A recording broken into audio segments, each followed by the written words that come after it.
coming to you live from my parents' basement in Wisconsin, where I am this week helping them get ready to move. Sometimes when you're starting a business, you got to just go with the flow. So here we are, and hopefully the connection will work as I am in my parents' basement and helping them move this week from Wisconsin. So I'm going to go ahead and get started, and hopefully everything works this morning. My name is Sarah, and I am a startup coach, and I love helping you get started in your business with the knowledge that you need and really the systems that you didn't know you needed, but you do need to help you have a successful business, a profitable business for the long haul, not just a flash in the pan business that does well and then you can't sustain it. And so that's what I love to do. I love to help you avoid making the mistakes that I've made as I've started my business so you can get started easier and faster. And really, what I want to do today is I want to give you the knowledge that you need. I think a lot of coaches out there are teaching you quick tips and things that can work for a little while, or maybe that work for some people. But my goal is to help you have the knowledge you really need to begin thinking like a business owner and strategizing for yourself and your business instead of always having to look to other people for the information. So I really want to equip you today with that information. So today we are talking about part 2 of our leads videos. Last week we talked about the work you need to do behind the scenes to find your leads, and really that's following my high five method to starting a business. So you can go back and watch that video, the high five video, as well as part 1 of this training, because you really do need to do that background work before you get started going out and looking for leads. And so I'll drop the link to both of those videos below. I've also created a new guide for that high five method if you're interested, and I'll drop that link below as well, because it's going to be really frustrating to try and find your leads if you haven't done that work ahead of time. Taking some time to do that work in the high five method is going to help you get really clear. And I always say that clear is kind, and when we can be clear in our business, then we're going to attract more people to us. So I'll link all those videos below. So here is my spoiler alert this morning. I can't actually tell you where your people are, but what I can do is help you to start thinking like a business owner, so you can know the strategies on how to find the right people so you can be doing the right work to find them. If someone is out there telling you that they know where all of your people are, they're probably not telling you the truth, because this is a difficult part of your business, and your leads are in a special place for you. Not everybody's leads are going to be in some magical place, some part of the internet where you can just go and find them. You have to find them yourself with your high five approach and your hard work. So I want to equip you with the knowledge that you need in order to find them.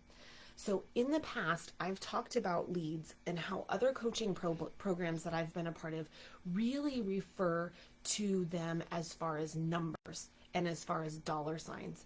But I want to encourage you to be different in this process. It's not about numbers and about dollar signs. It's really about thinking of these people as people, because that's what they are. Even though they're on the other side of your computer, they might be on the other side of the world. They really are people with real problems, real pain points that you can help them solve. So I want you to really think about how you would meet someone for the first time in real life. What would you say? How would you act? How would you present yourself in a professional setting? How would you introduce yourself? You would smile, you would shake hands, you would say hello, you'd be friendly, you'd ask them where they're from, you'd ask them what they do. So you need to posture yourself in the same way online, whether you're on Instagram, whether you're on Facebook, whether you're commenting on a post, or whether you're chatting with someone in DMs. You need to be coming from a place of service and not from a place of selling immediately. So I want to teach you that there are basically 2 types of leads, and we're going to talk about kind of a third other one, but there's 2 types of leads, and you're going to market to them a little bit differently. And I think if you can think in terms of these 2 different leads, then you can position yourself online appropriately or accordingly. So 1, there are people who are actually looking for you and for your services. They are actively looking to solve a problem that they know that they have. The second group of people that you're going to find are people who don't really know that you need them. They have some awareness that they have a problem or a need, but they aren't actively looking for you, or they don't know how to solve it, so they don't know that you would be the solution to their problem. So I want you to think about you in the next few minutes as I'm talking about these things. I want you to think about when you need a service. So, for example, a couple of months ago, my refrigerator, I got out of the shower and my refrigerator was pouring water out of the back of the refrigerator down into the basement into our furnace room. I could hear it just pouring out of the back. I knew in that moment that I desperately needed a plumber. Of course, my husband was at work, so he had to walk me through how to turn off the water as all this water is pouring down. Turn off the water to the house, and I had to call a plumber. So where did I go? I went on Google. I went to look for a plumber who could help solve my problem that day. I searched for plumbers in my area. And so I fell into the first of those two categories. I knew I had a problem and I knew I needed a service. And I was actively looking for someone. So that is one way that you're going to market and find people, are these people who know they need a service and they're actively looking for you. But then let's say I fall into the second category. Everything's running in smoothly in my house, and that doesn't happen very often because my house is close to 50 years old. But I am on YouTube or I'm on Facebook, and I see an ad for a plumber. And this plumber advertises that they are going to come and make sure that your drain line from your house to the street is clear. And I didn't know I had that problem, didn't even know that it existed, but they show me pictures of drain lines that were broken and destroyed because of tree roots, and they're cracked because they're old, and they show me pictures that there's a mess in your house because this line gets backed up and they have to dig up your whole yard. So they show me that I have a problem, and then they position themselves as the person to be able to solve it. So they say, hey, for $99, we'll come out, we'll take a camera and we'll run it up your main line and see if you have any problems. Don't have this bigger problem of this main line breaking. Let us come out, and don't make that mistake. I was the second type of person in that scenario. I had a potential problem that I didn't even know existed, and they were positioning themselves to be the ones to solve it. So, and then there's also kind of this third mix of people who know they have a problem, but they don't know what kind of help they need. They maybe know they have an old house and that there are some plumbing issues, but they don't know what type of person they need. So that person kind of falls into a third category. But if you can start thinking in terms of these first two main categories, people who are actively looking for someone like you to solve their problem, and also the second category of they have a problem but they didn't even know they did, and so you need to position yourself to be the one to solve it for them, that will help you with your marketing and going where they're going to go. So let's talk about another scenario in terms of a business. And I want you to think about where you would go if this was you. Let's go with category one. You're looking for services. You know you need a logo for your business and you need to hire a graphic designer. So where would you go? You would go maybe to Google. You might go to a service like Fiverr.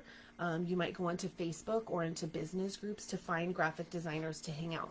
But you would actively go to search for someone that you need. But now let's say that I'm on Facebook or Instagram. I already have a logo. I've already been in business, but someone has an ad or a post for, do you need a logo refresh? Have you had your logo for more than 2 years or something like that? And I didn't know I had that problem, but then I go, oh yeah, I've been in business for a long time. Maybe I do need a logo refresh. That person is marketing to me for a problem that I didn't really know that I had, and then positioning themselves to be able to solve it. So that's two different ways that you are able to market to people. So as we're talking today, keep thinking about these two categories of people. Think about where you would go to search for those types of things that you are offering to sell. Where would you search? Where would you hang out if you were looking for you and what you're selling? Where did you hang out when you first started with your business? And then think about the people that you know need your offer, but they don't know that they need it. Where would they go? How would you introduce yourself to these people? How would you interact with them if you were sitting across the table from them? And what language are you going to use to help sell them something they didn't know that they needed? So keep both of these types of leads in mind as you go online. You want to attract both to you. I think the easier one to start with is the first one, people who know that they need you and are looking for you, but don't rule out that second group of people either, because those can be great clients as well. Okay, so let's kind of recap and go back to where we are right now. We have our high five methods that we've used, those high five that we talked about in that video. We know who we're looking for. We know what kind of problem they have, what kind of problem we can solve for them, and we have a general idea for what we're going to offer, even if you don't know your offer completely. So now it's time to go find them. And because you've identified your niche, which we talked about, that's the pointer finger on the high five method, we know our avatar, which I also talked about, that's the specific imaginary person that we're going to speak to. We know their pain points. We know how we're going to relieve their pain points. Now we're going to go find them. So can you see how having all of that background information and knowledge is really going to help you be able to do the right work to go and find those people? If you haven't done all of that background information and work for yourself so that you're really clear on what you're offering, you aren't going to find the right people. But now we're equipped, we've got all these tools in our toolbox, and we're ready to go find people. So let's do this the right way. Because I'm all about doing the right work at the right time and having the knowledge that you need to be able to do that right work. So as you go to look for people online, I think a lot of times business owners just jump to looking at people who already have 10,000 followers and they're like, that's what I want. Well, I want to encourage you to take a little step back and let's go through the 3 phases of finding people online. One is the research phase.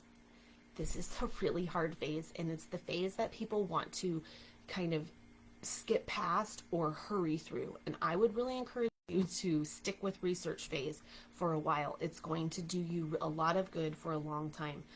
So this research phase is where you're just gathering information.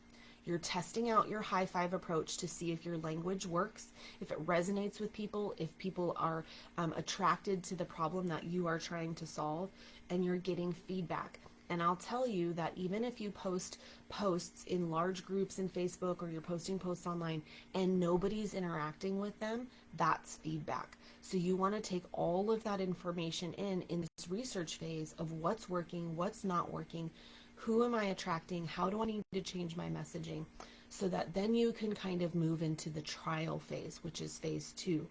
Now you're actually putting stuff out there that you know works. You're reflecting, you're tracking your numbers, and I have a great way to track your numbers if you need that. And you're actually digging in and getting followers, you're getting people into your Facebook group, you're getting people attracted into your funnel. That's the trial phase. And then you're in the third phase. Once you've kind of got that baseline number of people, whether it's 200 people that are following you or 500 people, whatever number you kind of set as a target, now you're in the run with it phase. Now you're doing what you know works, and you're just kind of rinsing and repeating because you know that it works, because you went through the research phase. People who don't really do the research phase want to jump immediately to the run with it phase, but then you aren't doing anything to actually attract people because you haven't done the right amount of research. It's kind of like when I had to do a research paper in like 5th grade or whatever. I think I did it on panda bears. It's like you want to jump to immediately writing the paper, but you got to do all that work with note cards and going, back then it was like the card catalog. You had to look up books and do all of that work. You have to do that work so your research paper turns out really good. It's the same thing with leads. You've got to do all of this background work before you can jump into the run with it phase. But people want to start with the run with it phase, but you really can't. Here are a few other things as you're looking for leads that I want to encourage you with. One is, don't compare yourself to people who are in a different stage of this. If you're in the research stage and all you're doing is looking at people who are in the run with it stage, you're going to be discouraged because they already have all that research phase figured out. And you're comparing yourself, it's not even apples to apples. It's like apples to toothpaste, because they're in a different stage of where they are in their business. So don't compare yourself with other people who are in different stages of the lead attraction phases. Do your thing, be patient. And here's the thing. I think hours a week. But if you got 1,000 followers right now, would you really be prepared to serve them well? Getting people slowly over time allows you to refine your messaging, to build systems in place so that you're ready to serve them. Getting 1,000 new followers and then serving them well is actually quite overwhelming. So you want to attract them slowly so that you can be sure you're building in sustainable systems to do the work. Otherwise, you're going to go from working 40 hours a week when you only had 10 followers to now working 60, 70 hours a week because you've now got 1,000 people that are following you. So instead, you can have people follow you slowly and be building the right systems in place to be able to meet their needs, but to not be working 100 hours a week in order to do that. So slow growth is good growth. Unless you have systems in place, you already have a VA, you already have people set up to be able to help support you in that work. Then you could blow up and have 1,000 new followers in a week, but you really want that steady growth. For the research phase, here are a couple of action steps that you can take. The first thing you can make a list. Sorry. The first thing you can do is make a list of all the potential places that your leads could be. Where are they hanging out? Here are some examples. Think outside the box. It's not just Facebook and Instagram. It's also places like Pinterest. LinkedIn is also a great place to find leads depending on what your niche is. YouTube is a great place. People go to YouTube all the time to find solutions. Heck, like my husband changed the brakes on our car because he looked stuff up on YouTube. YouTube's a great place. Google, learning SEO is a great long-term strategy to finding leads. Podcasts, I listen to a ton of podcasts. Who's there? Who's listening to those types of things? Think about your ideal client, the one that you identified in that high five approach. Think about your niche and what problem you solve, your avatar, and go where they are. But here's my little piece of advice. You can't pick all of them. You can't do all of them, but pick one or two that's really going to serve you well. And also remember, you're not comparing to other people and their progress if they have 20,000 followers, but you could see where they are, what are they doing, and mimic some of the things that they're doing that you know have worked for them and see if they might work for you. They might not. So make a list of all the places your potential clients could be. Secondly, I want you to think long and hard about what you were doing and where you were going when you first tried to solve the problem that you are trying to solve for other people. I spent a lot of time on Instagram when I first started my business, but I found that that wasn't really where my ideal niche was. I had to think about where I was going when I was starting my business, and that was Pinterest. And so I've spent a lot more time being on Pinterest because that's where I started when I wanted to start my business.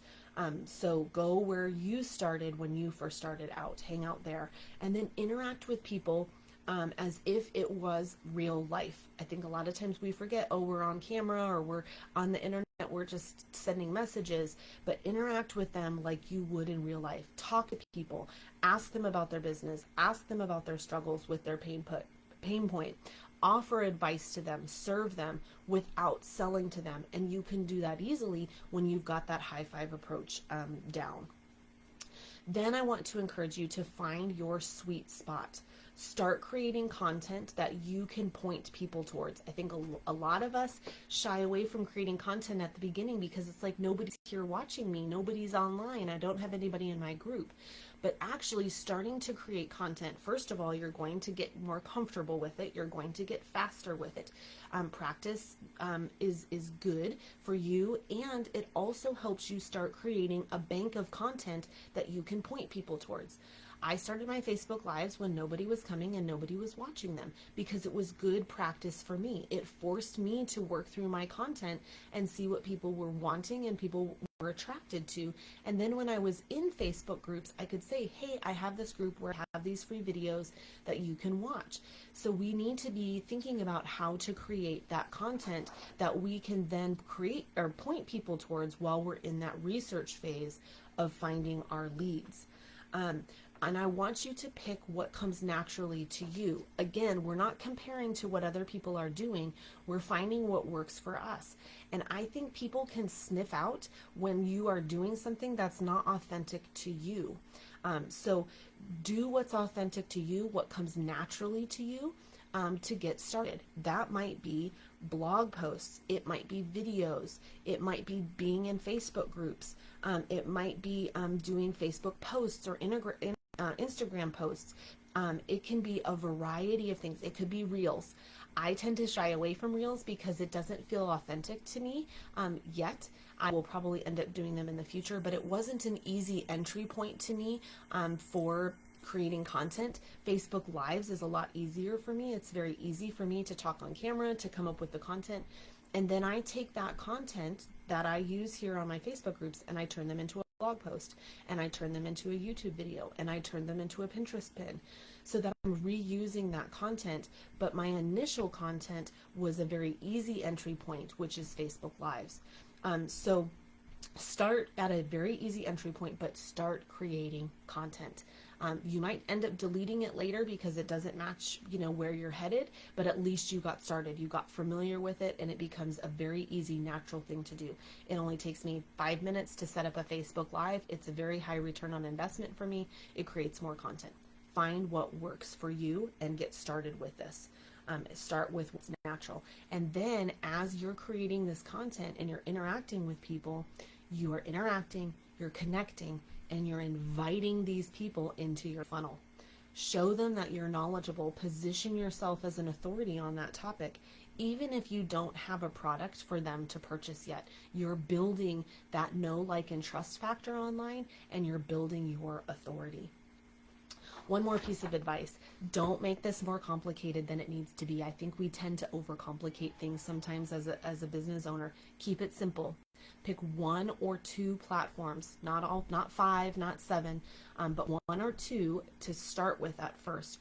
The reason that other people that you're seeing online that have 20,000 followers or some large amount of followers, the reason that they're on Facebook, Instagram, Pinterest, all of those, is because they have people that are working for them that are helping them do it. But when you're a one-man show, one-woman show, you need to pick 1 or 2 platforms where you're going to spend your time. And don't try and do it all. It's going to be slow at the beginning, and slow is good. Slow and steady is good. I have another video about that taking your time and not being the hare in the tortoise and the hare is actually a good thing. Meet people, follow people back, interact with them, follow people who are 1 or 2 steps ahead of you to see what they're doing. And remember, you don't need a ton of leads, you need the right leads. So make sure that you're actually attracting people who are the right people into your funnel. Invest in those right people early on. I love helping people with this process. I love teaching you what you actually need to know so that you can start thinking like a business owner and acting like one, and not wasting your time spinning your wheels trying to do what everybody else is doing. So if you'd like to set up a free conversation with me, I will drop the link below for that. And also next week is Memorial Day, and I'm going to take the week off, and I hope that you can find some space in your business to kind of take a little time off too, to be able to plan for that. So I'm going to be taking next Monday's Facebook Live off, but the next week in June, I want you to come back because we're going to talk about email lists. What are they? Do I actually need one? What do I do with my email list? And I don't want you to miss that Facebook Live because it's extremely important. If there's one thing that you do in your business early on, it's to set up an email list. And I want to tell you why. And I also want to help you learn how to be able to do that. Monday. Bye.